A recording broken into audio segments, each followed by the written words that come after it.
And if you're down for more infotainment, information, and entertainment, like and subscribe in between the lines.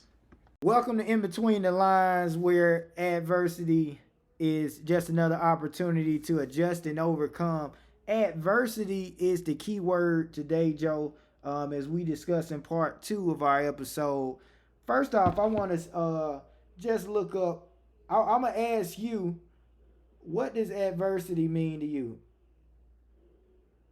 Like, what's your best definition of adversity? I guess that's best to ask. Not going as planned. A wrench is thrown into your plans. You have to adjust on the fly. Sometimes things are out of your control, but it can't be an excuse because you're not going to be exempt. Adversity is one of those things that I look and say everybody goes through them.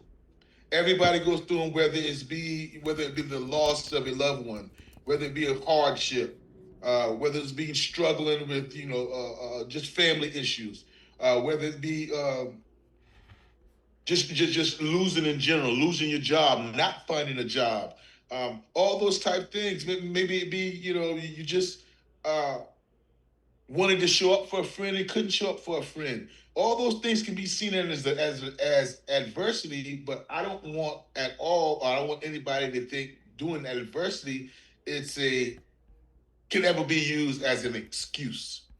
You cannot use it as an excuse. You gotta have to find a way to make adjustments. You're gonna have to find a way to overcome and get out your comfort zone. Rightfully so. I agree 1,000%.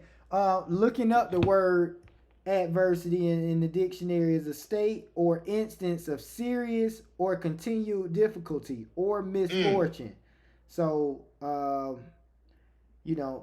when I look up adversity, the first thing that says it is never going to be anything good, or at least by dictionary, it's misfortune. Difficulties, misfortune. For me, I like that word, Vaughn. For me, I feel like when we talking about growth, adversity is necessary, because if you never been through adversity, where really have you been? It's like almost the concept of people always talking about silver spoon or entitlement. Sometimes people are comfortable being uncomfortable because they done been through a lot of adversity, whether it be when they was younger, whether it be their teenage years, maybe be as a young adult. It could be even getting over some form of grief. It can be a lot of different things in which caused the adversity, maybe grades, maybe things that was going on in your household, maybe just even moving around a lot so you weren't able to focus, and that could have helped you. But how do you overcome, or how do you adjust to the adversities at hand? But I do want to jump to something that I seen with Gary V. Shout out to Gary V. And this is sports related as well, surprisingly. Switch and stop being a Jets fan. You're right, I don't like this. I'm going to be a Packers fan. So this guy here. Switch and stop being a Jets fan. You're right, I don't like this. I'm going to be a Packers fan because there's emotional attachment there. Okay. But if you ever own the Jets, You're coming back? Coming back. Couple things. The level of disrespect I have for you of jumping off is very high.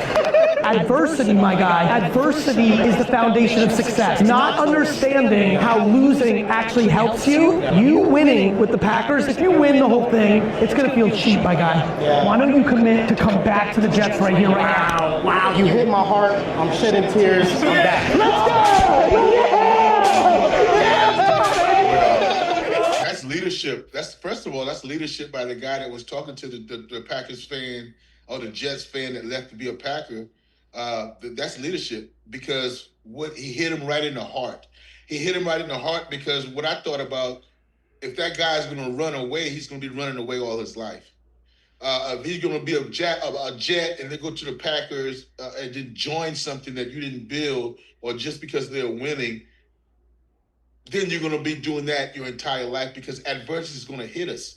Adversity is going to hit us, and you alluded to, Vaughn, in some form or fashion.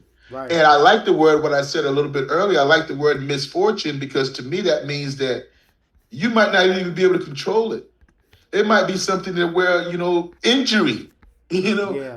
maybe be an ACL, maybe be, a concussion, or maybe be something to your teammates, or something where, something happens where your job, lets some people off, or your job goes bankrupt. Or what are you gonna do? Are you gonna get down or stay down and wallow through your mess and be like, oh, it's me? Or are you gonna find a way for the adversity to shape you? It can't stop you. It's going to have to shape you, and that's the whole thing about it. So, I, I don't know if it's the right term I should use, but I'm going to use it. We should embrace adversity, not look for it, because you don't want to, especially where it's misfortune and something that's terrible that might happen. You don't want to look for it, but if something happens like that, I think the first thing, your first instinct should be, all right, is it time for me to build some muscles? Is it time for me to strengthen? Is it time for me to face it head on and try to overcome? No, and one big takeaway. So, well, when they say all Joe know is sports, you don't know who Gary V is, man. Gary V is a big deal in the marketing media business space, and he a huge Yeah, I Jets had fan. no idea. I had no And idea who he was. he's a huge Jets fan. So he's been saying like his ultimate dream, and he got Vayner Media, he got Vayner Sports, so he got a lot of players that signed to him. And a lot of people be paying him a lot of money just for him to talk to them and consult for their brand. He helps with branding it for players and things or whatnot. But his dream is to buy the Jets. So that's why dudes say when you buy the Jets, I'm coming back. And one thing that he said that was huge, and I feel this way, he said adversity is the foundation of success. He said if you win that championship, you're not gonna feel the same you would if you stayed down.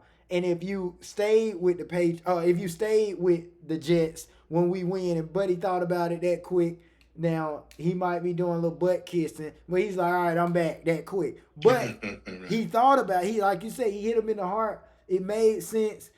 A lot of people come to Gary Vee for advice, and he just pretty much say, stay down and don't. Why me? And this is for anybody in the audience. We don't need, when things occur, it's not why me, it's thank you that this is happening to me, because now it's only going to allow me to grow and become better. It's only going to allow me to grow and become stronger. It's only going to allow me to grow and become wiser to be able to help somebody that's in the same situation in the future. So when we look at adversity, I want us to understand that adversity isn't the problem. How you adjust is. Is you going to lay down or you going to get down? You going to get down and tie your shoes up and you stand up in it and adjust and overcome? Or is you just going to lay down and whine and just be stuck in the same place for 5 years and blaming everybody else of this happened to me because? So we just always want to think about not adversity as a problem, but how are we going to adjust, being solution based. I think that's really important when it comes to adversity.